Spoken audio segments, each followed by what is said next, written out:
నమస్తే, welcome to NS TV. ముందుగా వార్తల్లోని ముఖ్యాంశాలు. నిర్మల్ జిల్లా బాసర మండలం సార్వత్రిక సమ్మె జయప్రదం. బాసర మండల కేంద్రంలో సిఐటియు ప్రజా సంఘాల ఆధ్వర్యంలో జరిగిన సార్వత్రిక సమ్మె విజయవంతమైంది. ఈ సమ్మెకు వ్యవసాయ కార్మిక సంఘం జిల్లా ప్రధాన కార్యదర్శి, మాజీ సిఐటియు జిల్లా కార్యదర్శి దుర్గం నూతన్ కుమార్ హాజరయ్యారు. దుర్గం నూతన్ కుమార్ మాట్లాడుతూ, నరేంద్ర మోదీ ప్రభుత్వం కార్మికుల హక్కులను కాలరాస్తూ కార్మిక చట్టాలను 4 కోట్లుగా మార్చి కార్మిక హక్కులను కాలరాసింది.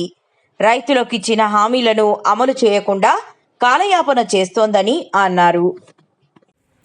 ప్రియమైన కార్మిక సోదరిమణులారా, ప్రజలారా, ఈరోజు దేశవ్యాప్తంగా సార్వత్రిక సమ్మెను కార్మికులు నిర్వహిస్తున్నారు. ఈ సమ్మెకు మద్దతుగా రైతులు, వ్యవసాయ కూలీలు, ప్రజలు కూడా ఈ సమ్మెలో పాల్గొంటున్నారు.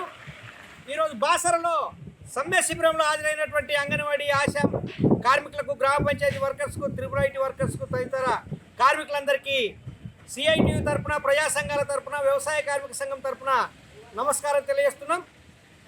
కేంద్ర ప్రభుత్వం ఇప్పటికే 8 గంటల పని దినాన్ని 10 గంటలకు పెంచి కార్మికుల కడుపును కొడుతున్నది.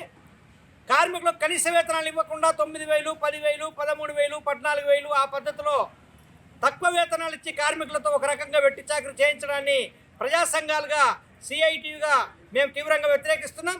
ఈరోజు దేశవ్యాప్తంగా కార్మికులు కోరుతున్నది, కార్మికులకు కనీస వేతనం 26,000 రూపాయలు ఇవ్వాలని, నెలకు కనీస పెన్షన్ 9,000 రూపాయలు చెల్లించాలని చెప్పి ఈ ప్రధాన డిమాండ్గా ఈ సమ్మె కొనసాగుతున్నది. అట్లాగే ఈ దేశంలో పని గంటలు పెంచి కార్మికుల కడుపు కొట్టడానికి ఇస్తున్నదే తక్కువ వేతనం అంటే అదనంగా 2 గంటలు పని చేయించడానికి ప్రభుత్వం, రాష్ట్ర కేంద్ర ప్రభుత్వాలు నిర్ణయం తీసుకొని జీవో రిలీజ్ చేయడం జరిగింది. దీన్ని ప్రజలందరూ, కార్మికులందరూ, రైతులు, మిగతా ప్రజలందరూ కూడా వ్యతిరేకించాల్సినటువంటి అవసరం ఉంది. నరేంద్ర మోడీ సర్కారు రైతులకు ఇచ్చినటువంటి హామీలను తుంగలు తొక్కి ఇవాళ మోసం చేసింది.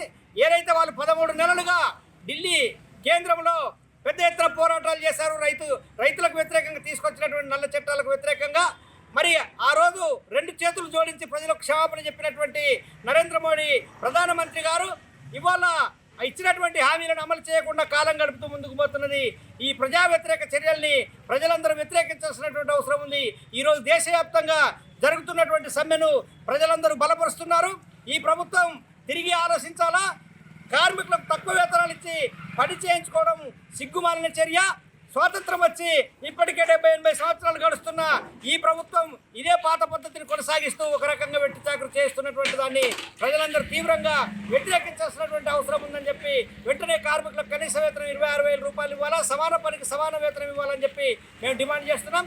ఇక్కడ బాసర, త్రిపుర ఐటీలో కానీ, గ్రామ పంచాయతీలో కానీ, ఏదైతే అంగన్వాడీ కానీ, ఆశా కానీ ఈ కార్మికులందరూ కూడా అతి తక్కువ వేతనాలతో పనిచేస్తున్నారు. కనీస వేతనాలు అమలు చేయట్లేదు, జీవోలను అమలు చేయకుండా ఈ ప్రభుత్వం దుర్మార్గంగా వ్యవహరిస్తుంది. కాబట్టి వెంటనే కనీస వేతనాలను వర్తింప చేయాలని చెప్పి మేము డిమాండ్ చేస్తున్నాం. అట్లాగే కార్మికుల వేతనాలను సవరించాల్సింది పోయి సవరించకుండా 4-5 ఏళ్ళు గడుస్తున్న, 6-7 ఏళ్ళు గడుస్తున్న దాటేస్తూ పోవడాన్ని కూడా మేము వ్యతిరేకిస్తున్నాం. వెంటనే ఆ జీవోలను సవరించి వాళ్ళకు ఇవ్వాల్సినటువంటి డిఏ, మిగతా వాటిని అన్నింటినీ కూడా ఈ ప్రభుత్వం చెల్లించాలని చెప్పి ప్రభుత్వాన్ని మేము కోరుతూ, వెంటనే ప్రజా వ్యతిరేక, రైతు వ్యతిరేక, కార్మికుల వ్యతిరేక విధానాలని ఈ ప్రభుత్వం మార్చుకోవాలని చెప్పి, కార్మికుల న్యాయమైన సమస్యలు పరిష్కరించాలని చెప్పి మేము డిమాండ్ చేస్తూ ఉన్నాం.